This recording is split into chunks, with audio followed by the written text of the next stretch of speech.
Welcome back to CMA Telugu. CMA Telugu ఛానల్లో మనం GST గురించి మాట్లాడుకుంటున్నాము. GST related to indirect taxation అనమాట.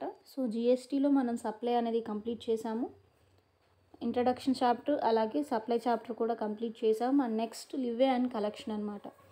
సో లివే జిఎస్టీకి ఎలా లివే చేస్తాము అండ్ జిఎస్టీకి సంబంధించిన ట్యాక్స్ ఏదైతే ఉందో ఆ ట్యాక్స్ని ఎలా కలెక్ట్ చేస్తామని చెప్పి ఈ 2.4 ఈ చాప్టర్లో మనం డిస్కస్ చేస్తూ ఉన్నాము. అండ్ మన మెటీరియల్ ఏదైతే ఉందో మన ఇన్స్టిట్యూట్ మెటీరియల్ అనమాట. ఏదైతే మనకి కాస్ట్ అకౌంటెంట్స్ ఆఫ్ ఇండియా వాళ్ళు ఇస్తున్నారో ఆ మెటీరియల్ అనమాట. సో మన ఇన్స్టిట్యూట్ మెటీరియలే అనమాట. సో ఇక్కడ మనం ఇప్పుడు ఏం చాప్టర్ స్టార్ట్ చేస్తున్నామంటే levy and collection. So GST levy చేయటం అలాగే కలెక్ట్ చేయడం అనమాట. సో ఇది ఏ సెక్షన్కి సంబంధించి అంటే section 9 clause 1 of CGST act 2017. So ఇక్కడ దీనిలో ఏం చెప్తున్నారంటే provides that they shall be levied of tax called central goods and service tax on all intra state supplies of goods or services or both except on supply of alcoholic liquor for human consumption on the value determine under section 50 of the CGST act 2017. So మనకి ఏదైతే CGST act ఉందో, CGST అంటే ఏంటి అంటే central goods and service tax act 2017లో ఏం చెప్తున్నారంటే మనకి గూడ్స్కి సంబంధించి ఆర్ సర్వీసెస్కి సంబంధించి ఆర్ ఈ రెండు బోత్కి గూడ్స్ అండ్ సర్వీసెస్ బోత్కి సంబంధించి మనకి ఏం చెప్తున్నారంటే ఏదైతే ఇంట్రా స్టేట్ ట్రాన్సాక్షన్స్ జరుగుతాయో అంటే ఏంటి విత్ ఇన్ స్టేట్ అనమాట. ఇంటర్ స్టేట్ అంటే అవుట్ సైడ్ వేరే స్టేట్కి ఇక్కడ ఒక స్టేట్ నుంచి ఇంకో స్టేట్కి జరిగినప్పుడు. సో సెక్షన్ 9 క్లాస్ 1లో మనకి ఏం చెప్తున్నారంటే ఇంట్రా స్టేట్ సేల్స్ గురించి చెప్తున్నారంటే ఇంట్రా స్టేట్ సప్లైస్ గురించి చెప్తున్నారనమాట. సో దీంట్లో ఏం ఎక్స్క్లూడ్ చేశారు అంటే సప్లై ఆఫ్ గూడ్స్ ఆర్ సర్వీసెస్లో alcoholic liquor for human consumption అనేది మనకి ఎక్స్క్లూడ్ చేశారనమాట. సో ఇది జనరల్గా మనకి తెలిసిందే, జిఎస్టీని వాల్యూ చేసేటప్పుడు మనం ఆల్కహాలిక్ లిక్కర్ అనేది మనం ఎక్స్క్లూడ్ చేస్తామన్నమాట.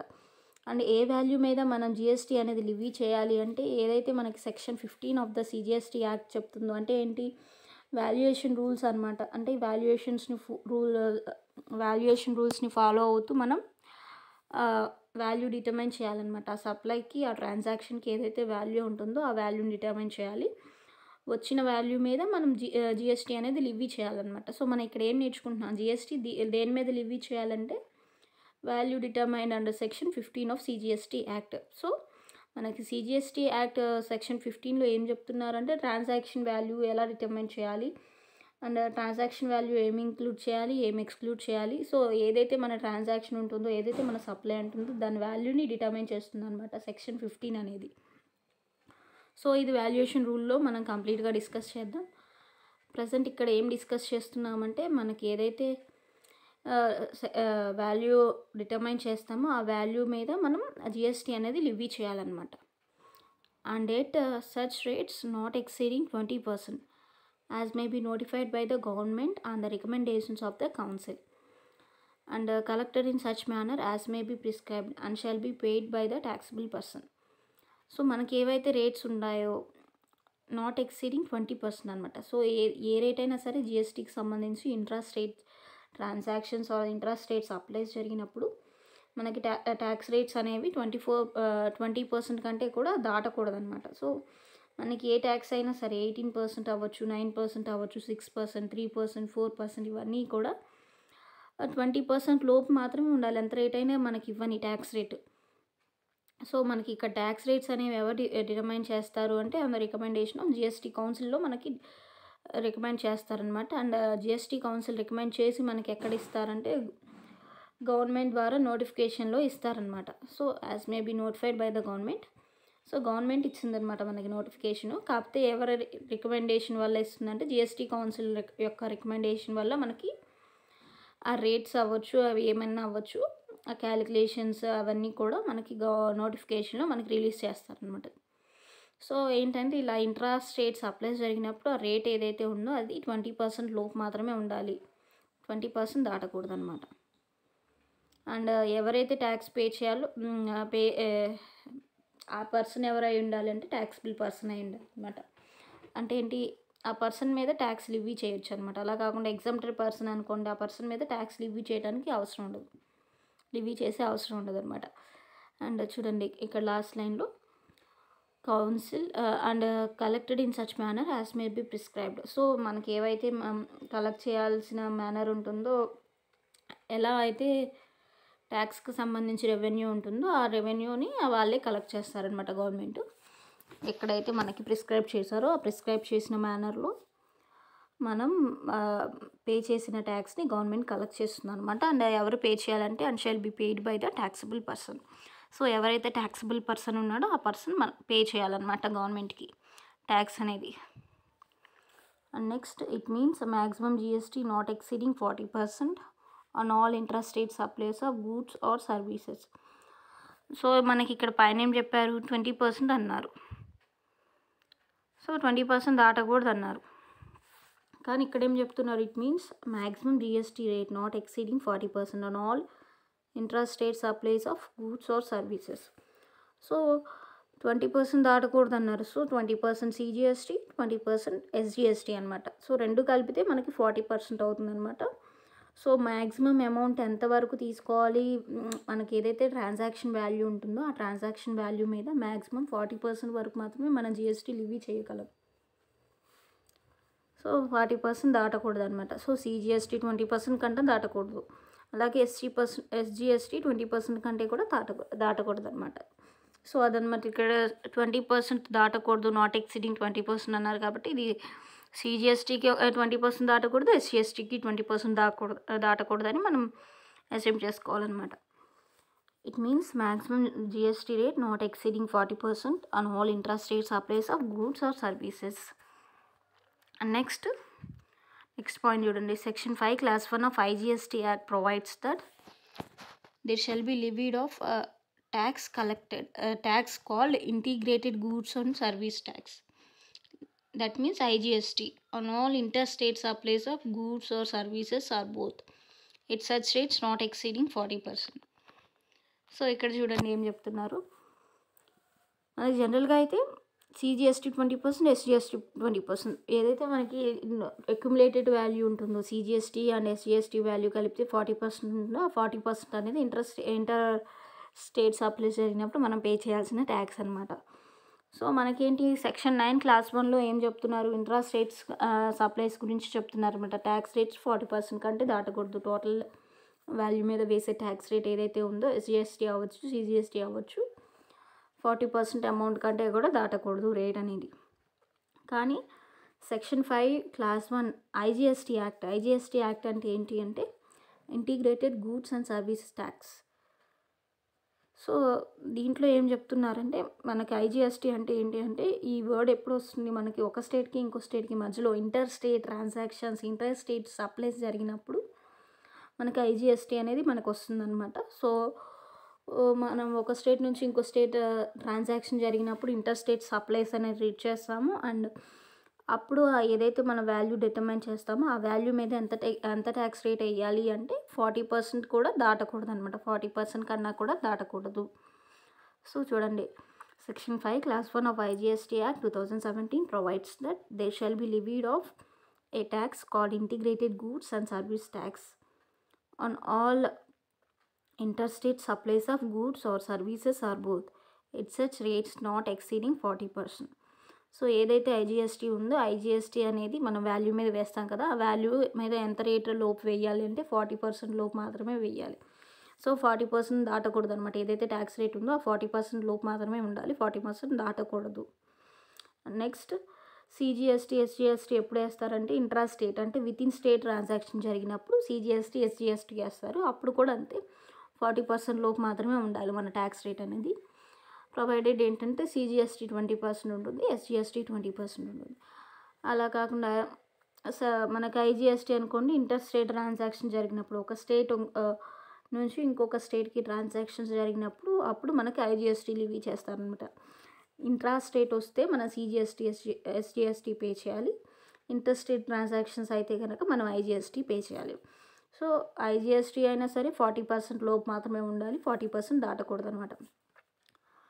And next IGST on goods imported into India shall be levied and collected in accordance with the provisions of section 3 of the customs tariff act 1975. So మనకి ఏదైతే IGST ఉందో మనం ఏం చెప్పాం, IGST అనేది ఇంటర్ స్టేట్ ట్రాన్సాక్షన్ జరిగినప్పుడు, inter state supplies జరిగినప్పుడు మనం పే చేయాల్సి ఉంటుంది, లివే చేయాల్సి ఉంటుందని చెప్పాం. కానీ ఇక్కడ ఏం చెప్తున్నాము, ఒకవేళ ఫారిన్ నుంచి గూడ్స్ కనుక ఇంపోర్ట్ చేసుకుంటే అప్పుడు కూడా మనకి ఏది లివీ చేయాలి అంటే ఐజీఎస్టీ లివే చేయాలన్నమాట. సో వేరే కంట్రీ నుంచి ఇండియాకి మనం గూడ్స్ ఇంపోర్ట్ చేసుకున్నాం, అప్పుడు మనం పే చేయాల్సిన ఏ ట్యాక్స్ అంటే ఐజీఎస్టీ పే చేయాలి. సో దానికి ఏ ప్రొవిజన్ అప్లికబుల్ అవుతుందంటే section 3 of customs tariff act. మనకి ఏదైతే కస్టమ్ యాక్ట్ ఉంటుందో 1975 ఇయర్కి సంబంధించి ఆ యాక్ట్ అనేది అప్లికబుల్ అవుతుందన్నమాట. సో దాని ప్రకారం మనం కస్టమ్ టారిఫ్ యాక్ట్ ప్రకారం ఇంపోర్ట్ ఆఫ్ గూడ్స్ మీద మనం ఐజీఎస్టీ అనేది కలెక్ట్ చేయాలి, అలాగే ఐజీఎస్టీ అనేది లివీ చేయాలి, కలెక్ట్ చేయాలి. సో సెక్షన్ 9 క్లాస్ 1లో మనకి ఇవి చెప్పారనమాట, ఇంట్రా స్టేట్ అని. సెక్షన్ 5 క్లాస్ 1లో ఇంటర్ స్టేట్ అని చెప్పారు. సో సిజిఎస్టీ, ఎస్జిఎస్టీ 2020 ఉండాలి, అలాగే ఐజిఎస్టీ 40 ఉండాలి, ఇలా చెప్పారు. అండ్ నెక్స్ట్ సెక్షన్ 9 క్లాస్ 2లో ఏం చెప్తున్నారు అంటే, section 9 class 2 of CGST act 2017 GST will be levied on supply of. So GST ఎక్కడెక్కడ లివీ చేయాలి అని చెప్పి మనకు చెప్తున్నారనమాట. సో సెక్షన్ 9 క్లాస్ 2లో ఏం చెప్తున్నారు అంటే, petroleum crude, high speed diesel, motor spirit commonly known as petrol, natural gas and aviation turbine fuel shall be levied with effect from such date as may be notified by the Government of India on the recommendations of the GST Council. So similar provision under section 5 class 5 of the IGST Act 2017. So మనకి ఎప్పుడైతే మనకి చెప్తారు కదా, GST council ఎప్పటి నుంచి అయితే మనకి levy చేస్తుందో ట్యాక్స్ ఈ సంబంధించిన పెట్రోల్ మీద కావచ్చు, హై స్పీడ్ డీజిల్ మీద కావచ్చు, అలాగే మోటార్ స్పిరిట్ కావచ్చు, పెట్రోల్ కావచ్చు, ఇలాగా ఏవియేషన్ ఈ పైన ఇచ్చిన 5 మీదే ప్రస్తుతానికైతే మనకి ట్యాక్స్ లేదు. కానీ ఎప్పుడైతే జిఎస్టీ కౌన్సిల్ రికమెండ్ చేస్తుందో అప్పటి నుంచి మనం దాని మీద కూడా ట్యాక్స్ పే చేయాలి. అండ్ ఎప్పటి నుంచో రికమెండ్ చేస్తుందో అప్పటి నుంచి వాళ్ళు ట్యాక్స్ రేట్స్ కూడా చెప్తారు, ఏ ట్యాక్స్ రేట్స్ యూస్ చేస్తూ మనం వాటిని లివీ చేయాలని గవర్నమెంట్ చెప్తారు, జిఎస్టీ కౌన్సిల్ చెప్తారు. సో అప్పటి నుంచి ఉంటుంది. ప్రజెంట్ అయితే మనకి పెట్రోల్ క్రూడ్ మీద, అలాగే high speed diesel, motor spirit, natural gas and aviation turbine fuel వీటి మీద మనకి ఏ జిఎస్టీ లేదనమాట. సో ఎప్పుడైతే మనకి లివీ చేస్తారో అంటే shall be levied with effect from such rate as may be notified by the government on the recommendations of the GST council. So మనకి ఎప్పుడైతే జిఎస్టీ కౌన్సిల్ డిసైడ్ చేస్తుందో మన పెట్రోల్ మీద కూడా మనం జిఎస్టీ కలెక్ట్ చేద్దాం, జిఎస్టీ లివీ చేద్దాం, diesel oil మీద కూడా మనం, హై స్పీడ్ డీజిల్ ఆయిల్ మీద కూడా మనం జిఎస్టీ అనేది లివీ చేద్దాం అని ఎప్పుడైతే మనకి జిఎస్టీ కౌన్సిల్ అనేది చెప్తుందో అప్పుడు మాత్రమే మనం జిఎస్టీ అనేది లివీ చేయాలి ఈ పైన ఇచ్చిన 5 ఐటమ్స్ మీద. And next section 9 class 3 of CGST act 2017. The government may, on the recommendations of the GST Council, may notify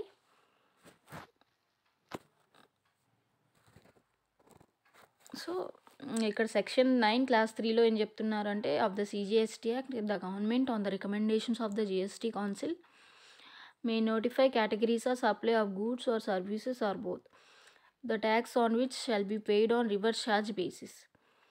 similar provision under section 5 clause 3 of IGST act 2017.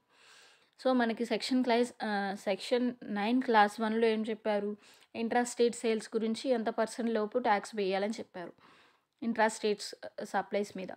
అలాగే సెక్షన్ 5 క్లాస్ 1లో ఏం చెప్పారు, IGST గురించి చెప్పారు. And section 9 clause 1 అయిపోయింది. And section 9 class 2లో ఏం చెప్పారు, వీటి మీద ఏ ట్యాక్స్ రేటు లేదు ప్రస్తుతానికి. అండ్ ఎప్పుడైతే గవర్నమెంట్ అండ్ అలాగే గవర్నమెంట్ నోటిఫై చేస్తుందో, జిఎస్టీ కౌన్సిల్ రికమెండ్ చేస్తుందో అప్పుడు మాత్రమే మనం దాని మీద జిఎస్టీ కలెక్ట్ చేయాలి, ప్రజెంట్ అయితే కలెక్ట్ చేయలేదు అని చెప్తుంది.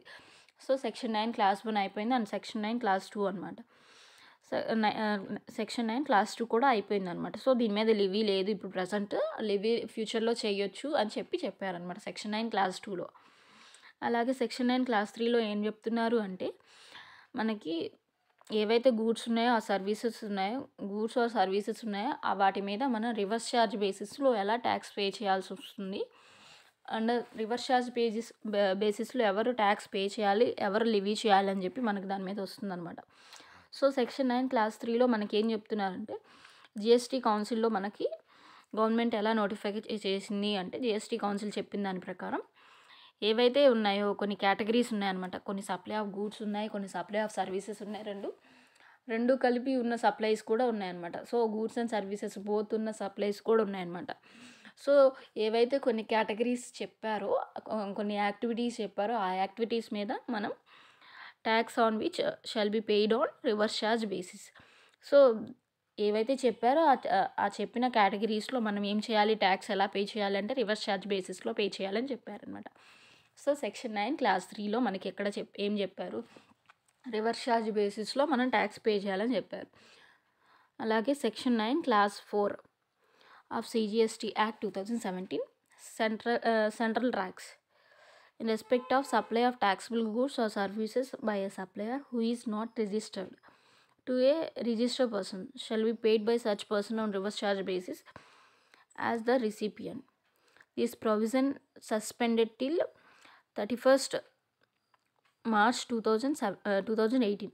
సో ఇక్కడ సెక్షన్ 9 క్లాస్ 4లో ఏం చెప్పారు అంటే సెంట్రల్ ట్యాక్స్ అనమాట. సో అప్పుడేంటి గూడ్స్ జిఎస్టీ ప్రకారం కాకుండా మన మామూలుగా సెంట్రల్ ట్యాక్స్ ప్రకారం మనకు చెప్పారనమాట. ఏం చెప్పారు అంటే ఒకవేళ సప్లై బిట్వీన్ రిజిస్టర్డ్ పర్సన్ అలాగే అన్రిజిస్టర్డ్ పర్సన్ జరిగిందనమాట. సో అప్పుడు ఏం చేయాలి అంటే ఆ ట్రాన్సాక్షన్లో మనం రివర్స్ ఛార్జ్ బేసిస్లో రిసిపియంట్ దగ్గర, అంటే ఇప్పుడు ఎవరైతే సప్లయర్ ఉన్నారో సప్లయర్ ఏమో అన్రిజిస్టర్డ్ అనమాట, ఎవరైతే రిసీవర్ ఉన్నారో రిజిస్టర్ అనమాట. సో ఇలాంటివి సిచ్యువేషన్లో ఒక ట్రాన్సాక్షన్లో ఇద్దరు రిజిస్టర్ కాదనమాట. సప్లై చేసే పర్సన్ సర్వీస్ ప్రొవైడర్ ఏమో నాట్ రిజిస్టర్డ్, సర్వీస్ రిసీవర్ ఏమో రిజిస్టర్డ్. సో అలాంటి సిచ్యువేషన్లో మన రిజిస్టర్డ్ పర్సన్తోనే మనం ట్యాక్స్ అనేది పే చేయాలన్నమాట ఆన్ రివర్స్ ఛార్జ్ బేసిస్. జనరల్గా అయితే మనం ట్యాక్స్ ఎవరి దగ్గర నుంచి కలెక్ట్ చేస్తాము అంటే సర్వీస్ ప్రొవైడర్ దగ్గర నుంచి కలెక్ట్ చేస్తాం. సో ఫార్వర్డ్ బేసిస్ అది. అలా కాకుండా రివర్స్ ఛార్జ్ బేసిస్ అంటే ఏంటి, సర్వీస్ ప్రొవైడర్ దగ్గర కాకుండా సర్వీస్ రిసీవర్ దగ్గర మనం ట్యాక్స్ కలెక్ట్ చేస్తాం అనమాట. సో అదనమాట సెక్షన్ 9 క్లాస్ 4లో అది చెప్తున్నారు. So in respect of supply of taxable goods or services or both by supplier. So supplier ఇక్కడ who is not registered to a registered person shall be paid by such person on reverse charge basis as the recipient. So ఇక్కడ supplier ఏమో not unregistered అనమాట, supplier unregistered. And ఎవరైతే purchase చేస్తున్నారో అలా ఎవరైతే receive చేసుకున్నారో ఆ సప్లైస్ని ఆ పర్సన్ ఏమో రిజిస్టర్డ్ అనమాట. సో ఇలాంటి కేసులో మనం రివర్స్ ఛార్జ్ బేసిస్లో ట్యాక్స్ అనేది పే చేయాల్సి ఉంటుంది అనమాట. సో అప్పుడు ఎవరు పే చేయాలంటే రిసిపియంట్ పే చేయాలి. సో సెక్షన్ 9 క్లాస్ 5 చూద్దాము of the CGST act 2017. So section 9 clause 1లో ఏం క్లాస్ 5లో ఏం చెప్తున్నారంటే ఈ కామర్స్ ఆపరేటర్ గురించి చెప్తున్నారనమాట. సో ఈ కామర్స్ ఆపరేటర్ ఎవరు పే చేయాలన్నమాట, ఇక్కడ ట్యాక్స్ ఎవరు పే చేయాలంటే ఈ కామర్స్ ఆపరేటర్ అనేది పే చేయాలి. CGST act 2017 electronic commerce operator is liable to pay tax. So ఇది మనం ఇంకా డీటెయిల్గా ఫ్యూచర్లో చూద్దాము, ఇప్పుడు జస్ట్ ఇంట్రడక్షన్ అనమాట. If electronic commerce operator does not have a physical presence in the taxable territory, any person representing such electronic commerce operator for any purpose in the taxable territory shall be liable to pay tax. So suppose ఇప్పుడు ఈ commerce operator ఇండియాలో లేడు, వేరే ఫారిన్లో ఉన్నాడనమాట. So అప్పుడు ఎవరు pay చేయాలి అంటే మామూలుగా ఈ కామర్స్ ఆపరేటర్ ట్యాక్స్ పే చేయాలి. ఎలక్ట్రానిక్గా ఏమైనా ట్రాన్సాక్షన్ జరిగినప్పుడు అమెజాన్ అని ఫ్లిప్కార్ట్ అని ఇలా ట్రాన్సాక్షన్ జరిగినప్పుడు ఈ కామర్స్ ఆపరేటర్ పే చేయాలి. కానీ ఈ కామర్స్ ఆపరేటర్ ఇండియాలో లేకుండా ఎక్కడో ఫారిన్లో ఉన్నాడు, not in taxable territory. So అతన్ని రిప్రజెంట్ చేస్తూ ఎవరైనా పర్సన్ ఉన్నాడు అనుకోండి, ఈ కామర్స్ ఆపరేటర్ని రిప్రజెంట్ చేస్తూ ఎవరైనా ఆపరేటర్ ఉంటే ఆ ఆపరేటర్ పే చేయాలన్నమాట. Provided that further that where an electronic commerce operator does not have a representative in the taxable territory, such ECO shall appoint a person in the taxable territory for the purpose of paying tax, and such person shall be liable to pay tax. So మనకి ఎవరైతే ఈ commerce operator ఉన్నారో ఆ person కనుక ఇండియాలో ఉంటే ఆ పర్సనే pay చేయాలన్నమాట ఈ కామర్స్ ట్రాన్సాక్షన్ జరిగినప్పుడు. అలా కాకుండా ఆ పర్సన్ లేకుండా ఉన్నారనుకోండి, ఆ పర్సన్‌ని రిప్రజెంట్ చేస్తూ ఈ కామర్స్ ఆపరేటర్‌ని రిప్రజెంట్ చేస్తూ ఎవరున్నారో ఆ రిప్రజెంటేటివ్ జీఎస్టీ పే చేయాలన్నమాట. ఒకవేళ ఈ కామర్స్ ఆపరేటర్లు లేరు, అలాగే అతనికి సంబంధించి ఎవరు కూడా రిప్రజెంటేటర్ లేరనమాట. సో అప్పుడేం చేయాలంటే ఈ కామర్స్ ఆపరేటర్‌ని అడగాలనమాట. సో మీరు ఎవరో ఒకళ్ళని ఆ ట్యాక్స్ పే చేయడం కోసం ఎవరో ఒక పర్సన్‌ని పెట్టుకోండి. అప్పుడు ఏ పర్సన్ అయితే మనకి పెట్టుకుంటారో, ఏ ఏ పర్సన్ అయితే అపాయింట్ చేస్తారో ఆ పర్సనే ట్యాక్స్ పే చేయాల్సి ఉంటుంది. సో ఇక్కడేంటి, ఆ పర్సన్ ఏంటి, ఎవరి తరపున ట్యాక్స్ పే చేస్తున్నాడంటే ఈ కామర్స్ ఆపరేటర్ తరపున ట్యాక్స్ పే చేస్తున్నాడనమాట. So such e e commerce operator shall appoint a person in a taxable territory. So further మనకి ఆ పర్సన్ మనకి ట్యాక్స్ పే చేయాలన్నమాట. So this is all relating to section 9 అనమాట. So section 9లో మనం section 9 clause 1 చూసాం, class 2 చూసాం, class 3 చూసాం, class 4 చూసాం, అలాగే క్లాస్ 5 చూసాం. సో సెక్షన్ 9 క్లాస్ మళ్ళీ బ్రీఫ్గా ఒకసారి చూద్దాము. సెక్షన్ 9 క్లాస్ 1లో ఏం చెప్పారు అంటే, మనకి ఇంట్రా స్టేట్ ట్రాన్సాక్షన్ జరిగినప్పుడు 40% లోపే మనకి ట్యాక్స్ రేట్ ఉండాలి అని చెప్పారు. సిజిఎస్టీ 20%, ఎస్జిఎస్టీ 20% ఉండాలి. అండ్ సెక్షన్ 9 క్లాస్ 2లో ఏం చెప్పారు, మనకి ఏవైతే ఈ 5 ఐటమ్స్ ఉన్నాయో, petroleum crude, high speed diesel, motor spirit, natural gas, aviation turban fuel. So motor spirit అంటే మనకి ఏంటంటే పెట్రోల్ అనమాట. ఈ 5 ఐటమ్స్ మీద ఇప్పుడు దాకా అయితే మనకి జిఎస్టీ లేదు. జిఎస్టీ మనకి స్టేట్ గవర్నమెంట్ అనేది కలెక్ట్ చేస్తుంది అనమాట దాని మీద. సో మనకి అయితే జిఎస్టీ అనేది ప్రజెంట్ అప్లికబుల్ లేదు. సో ఎప్పుడైతే మనకి జిఎస్టీ కౌన్సిల్ మనకి రికమెండ్ చేస్తుందో అప్పుడు గవర్నమెంట్ నోటిఫై చేస్తుంది అనమాట. ఎప్పుడైతే నోటిఫికేషన్ వస్తుందో ఈ పర్టికులర్ 5 ఐటమ్స్ మీద, అప్పటి నుంచి మనం ట్యాక్స్ పే చేయాల్సి ఉంటుంది. ప్రజెంట్ అయితే జిఎస్టీ ఈ 5 ఐటమ్స్ మీద లేవన్నమాట. అలాగే సెక్షన్ 9 క్లాస్ 3లో ఏం చెప్తున్నారు అంటే, ఒకవేళ ఏవైతే మనకి కొన్ని కేటగిరీస్ ఆఫ్ ట్రాన్సాక్షన్స్ ఉన్నాయన్నమాట. సెక్షన్ 9 క్లాస్ 3లో కొన్ని ట్రాన్సాక్షన్స్ ఉన్నాయి. ఏ ట్రాన్సాక్షన్స్ సప్లై ఆఫ్ గూడ్స్ అవుతాయి, అలాగే ఏ ట్రాన్సాక్షన్స్ సప్లై ఆఫ్ సర్వీసెస్ అవుతాయి. సో ఈ కొన్ని ట్రాన్సాక్షన్స్ ఉన్నాయన్నమాట, కొన్ని కేటగిరీస్ ఆఫ్ ట్రాన్సాక్షన్స్ ఉన్నాయి. సో ఈ పర్టికులర్ ట్రాన్సాక్షన్స్లో ఏంటంటే జనరల్గా సర్వీస్ ప్రొవైడర్ ట్యాక్స్ పే చేస్తాడు.